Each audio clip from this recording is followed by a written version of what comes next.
Hi, this is Debbie Hughes from Lime Doodle Design, and in today's video I'm playing with mixed media to create a Christmas card with lots of texture and dimension. The products that I'm using today were part of a limited edition kit from SSS Stamp, which is now sold out. However, virtually all the products are available individually though, and I'll link the ones I use in the YouTube description below. So let's crack on with this card so I can show you how I got all that lovely crackle on the background and the sparkle on the snowflakes. Here's a very quick look at the limited edition holiday card kit with card and envelopes and lots of Doodlebug goodness with papers and stickers, but as I say, this was very popular and sold out quickly. From the kit and linked below individually, I used the Fanciful Snowflake dies, Large Dot Stencil, Neighbourhood dies, We Believe stamp set, Gina K blender brush and a dash of Doodlebug pattern paper. For the background, I wanted a base layer of soft watercolory splodges, and for this I used a piece of Fabriano Artistico Extra White Cold-Pressed watercolour card, removed from the block with the aid of a spatula. I covered my work surface with a tonic Easy Clean matte as much as anything so that you can see the colours I'm using on the white surface. I started off with Speckled Egg Distress Spray Stain and spritzed a small amount onto the mat and then diluted with a couple of squirts from a Distress sprayer bottle. I dabbed the watercolour card into the mixture, lifted it up and dried it off a bit with a heat gun. I repeated the process until I had a light background layer.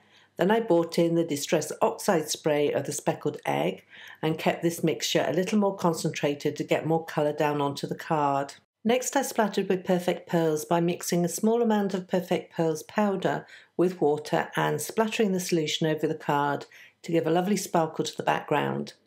I then took CRACKLE Distress Texture Paste and randomly swiped it through the large dot stencil with a palette knife. I then lifted the stencil and left the CRACKLE paste to dry and do its crackling.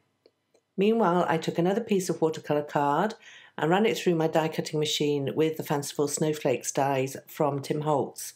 These are large intricate dies, but my Gemini Junior took them in its stride, and then I used a Spellbinders TOOL N ONE to help remove the little die cut pieces from the snowflakes and also the dies. To give the snowflakes some sparkle, I used Ranger Multimedia Matte and rubbed the glue lightly over the snowflakes before dunking them in my big tub of rock candy glitter.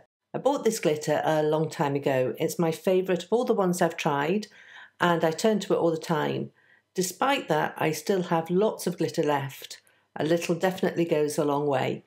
I left everything to dry some more, and then once the CRACKLE paste was fully dry and crackly, I emphasised the texture by dabbing Speckled Egg Oxide spray onto the polka dots with my finger.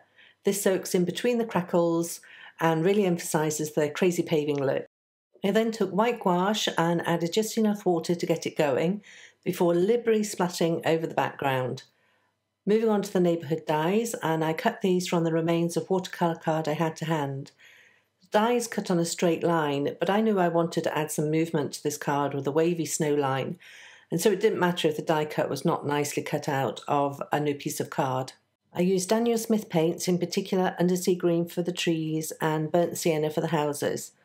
These dies are lovely and delicate, so I used a light hand and a small size 1 round paintbrush to get just enough colour on them so that they would stand out from the busy background. I finished off painting the roof lines and then added touches of Ranger Multimedia Matte onto the sides of the trees and over the rooftops before dunking into the rock candy glitter. Then for the wavy snow line I mentioned, I took the Layered Hills dies and chose the Gently Sloping die and cut it from a piece of watercolour card. I then dabbed Ranger Multimedia Matte over the edge of the wavy line and dunked it into the glitter. With everything now ready, I added lots of foam tape to the back of the snowy slope and then arranged the trees and houses from the Neighbourhood die. I ended up only using 2 of the houses with the 3 trees. Once I got the slope in place, I then added the snowflakes, keeping them in place with more Ranger Multimedia Matte. The snowflakes are glittery and the background is lumpy and bumpy too, so I used lots of glue on the centre of the snowflakes and held them in place until setting is desired to dry while I worked on the sentiment. I used the We Believe set from the card kit and picked out the simple Sending Holiday Cheer greeting to use. I stamped the sentiment in Clear Embossing Ink on black card I treated with anti-static powder and then sprinkled with white embossing powder before heat setting. I trimmed the sentiment to a skinny banner with a scalpel and ruler and then added to the card front with foam tape. I used more foam tape on the back of the card front and then added to a card base cut and scored from Neenah Desert Storm card in the £100 weight. This card worked out to be 5 by 7 inches in the end. I added a sprinkling of eggshell pearls from Little Things by Lucy's cards, held in place with Gina K Connect glue, and I almost called it a day at that point. But then I thought I'd add a small strip of the Doodlebug pattern paper underneath the sentiment. The paper has a white base though, which doesn't tone with the creamy colour of the watercolour card, and so I rubbed antique linen distress ink gently over the paper strip with a Gina K blending brush. I cut the strip at an angle, one end, and then adhered it underneath the black sentiment strip.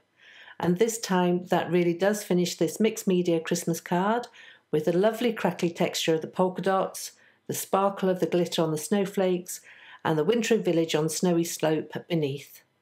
I'll leave links in the YouTube description to the products that I've used today, as well as a coordinating link to the blog post over at limedudadesign.com. I want to thank you for joining me today, and if you've enjoyed this tutorial, I'd be delighted if you give it a thumbs up and to subscribe to this channel. Also, if you'd like to get notified when a new video is out, don't forget to hit the bell button next to the subscribe button too. Thanks, and I'll see you next time.